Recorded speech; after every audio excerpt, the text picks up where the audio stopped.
Hello hi అండి, welcome to Kranthi cuisine cooking channel. ఈరోజు మనం ఆలు సమోసా తయారు చేసుకోబోతున్నాం. ఈ చలికాలంలో ఈవినింగ్ పూట ఏవైనా స్నాక్స్ తినాలి అనుకున్నప్పుడు ఇలా ట్రై చేయండి. మైదా పిండి వేయకుండా గోధుమ పిండితో చాలా ఈజీగా తయారు చేసుకోవచ్చు. జస్ట్ 2 పొటాటోలు ఉడకపెట్టేసుకొని గోధుమ పిండి కలుపుకుంటే ఈజీగా తయారు చేసుకోవచ్చు అనమాట. ఇప్పుడు తయారీ విధానం: ముందుగా ఒక బౌల్ తీసుకొని దాంట్లో 1 కప్పు గోధుమ పిండి తీసుకోండి, 1/2 కేజీ వరకు. దీంట్లో ఆనియన్ సీడ్స్, కలోంజీని వేసుకోండి, 1 పావు టీ స్పూన్. అలాగే 1 పావు టీ స్పూన్ కన్నా కొంచెం ఎక్కువగా వామ వేసుకోండి.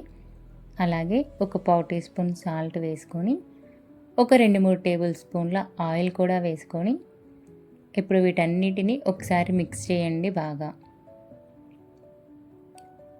పిండి అనేది ఇలా రావాలి అండి, ఇలా చూపించినట్లుగా. ఇలా వచ్చిన తర్వాత దీంట్లో మనం కొంచెం కొంచెంగా వాటర్ యాడ్ చేసుకొని పిండి ముద్దని చక్కగా కలుపుకోవాలి, సాఫ్ట్గా వచ్చేలాగా. పిండి అనేది లూజ్గా చేసుకోకూడదు, ఇలా చూపించినట్లుగా రావాలి. ఇప్పుడు దీన్ని పక్కన పెట్టేసుకోండి 15 నిమిషాల పాటు. ఇప్పుడు ఈ గోధుమ పిండిని పక్కన పెట్టేసుకోండి. 1/2 కప్పు ఉడికించి తీసుకున్న పచ్చి బఠానీలు, ఇప్పుడు పచ్చి బఠానీల సీజన్ కాబట్టి ఫ్రెష్గా దొరుకుతాయి, అవే వాడుకోండి. అలాగే 2 మీడియం సైజు బంగాళాదుంపల్ని మెత్తగా ఉడికించుకున్న తర్వాత ఇలా చేతితో స్మాష్ చేసుకోండి. మరి మెత్తగా కాకుండా, గడ్డల్లా కాకుండా మీడియం సైజులో ఇలా స్మాష్ చేసుకున్న తర్వాత ఈ బౌల్ని పక్కన పెట్టేసుకొని స్టవ్ పై ఒక కడాయి పెట్టేసుకొని దాంట్లో 3 టీ స్పూన్ ఆయిల్, అలాగే సోంపు వేసుకోండి, ఫ్లేవర్ చాలా బాగుంటుంది. సన్నగా కట్ చేసి పెట్టుకున్న పచ్చిమిరపకాయలు, కచ్చా పచ్చగా దంచుకున్న అల్లం వెల్లుల్లి పేస్ట్ వేసుకొని జస్ట్ ఆయిల్లో 1 నిమిషం పాటు ఫ్రై చేసుకోండి. దీంట్లో కచ్చా పచ్చగా దంచుకున్న 2-3 టేబుల్ స్పూన్ల ధనియాలు, 1/2 టీ స్పూన్ ఎండుకారం, 1/2 టీ స్పూన్ ధనియా పొడి, అలాగే కొంచెం అంతా గరం మసాలా వేసుకోండి, 1/2 టీ స్పూన్ సాల్ట్. అలాగే దీంట్లో మనం ఉడికించి పెట్టుకున్న బంగాళాదుంప, పచ్చి బఠానీలు, కొత్తిమీర ఆకులు, కరివేపాకు ఆకులు, అలాగే చివర్లో 1/4 టీ స్పూన్ పసుపు వేసుకొని ఇవన్నీ మిక్స్ అయ్యేలాగా 3-4 నిమిషాల పాటు గ్యాస్ని మీడియం ఫ్లేమ్లో పెట్టేసుకొని మాడకుండా స్టఫింగ్ అనేది ఇలా రావాలి అండి. చక్కగా పర్ఫెక్ట్గా ఇలా కుక్ అవ్వాలి.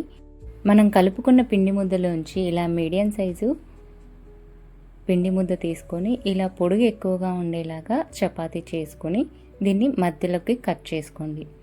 ఇలా కట్ చేసుకున్న తర్వాత కాస్త వాటర్ వేలు కంటించుకొని సైడ్స్ తడిపేసుకొని ఇలా చక్కగా ప్రెస్ చేసుకోండి, ఎక్కడ లీక్ అవ్వకుండా.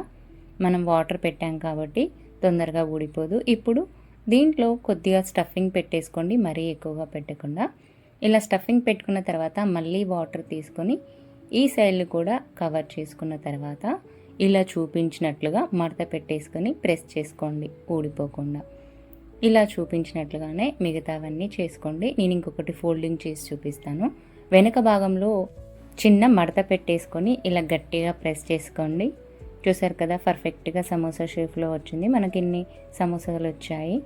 ఇప్పుడు స్టవ్ పై ఒక కడాయి పెట్టేసుకొని డీప్ ఫ్రైకి సరిపడా ఆయిల్ వేసుకొని అదనేది లైట్గా హీట్ అవ్వాలండి. ఆయిల్ ఎక్కువ హీట్లో ఉన్నప్పుడు వేస్తే తొందరగా కలర్ వస్తాయి, తొందరగా తీస్తాము, అలాగే తొందరగా మెత్తబడిపోతాయి అన్నమాట. ఇలా చూపిస్తున్న హీటులు మాత్రమే ఉంచుకోండి.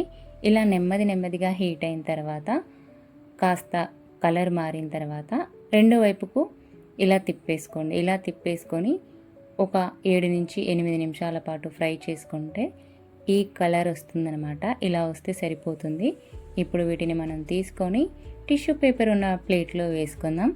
ఇలాగే మిగిలినవన్నీ డీప్ ఫ్రై చేసుకోండి. టేస్ట్ అయితే చాలా బాగున్నాయండి. తక్కువ ఖర్చుతో మనం ఈజీగా తయారు చేసుకోవచ్చు. Thanks for watching. వీడియో కనుక మీకు నచ్చినట్లయితే లైక్ చేయండి. ఇలాంటి మరెన్నో వీడియోల కోసం మన ఛానల్ని సబ్స్క్రైబ్ చేయండి. Thanks for watching.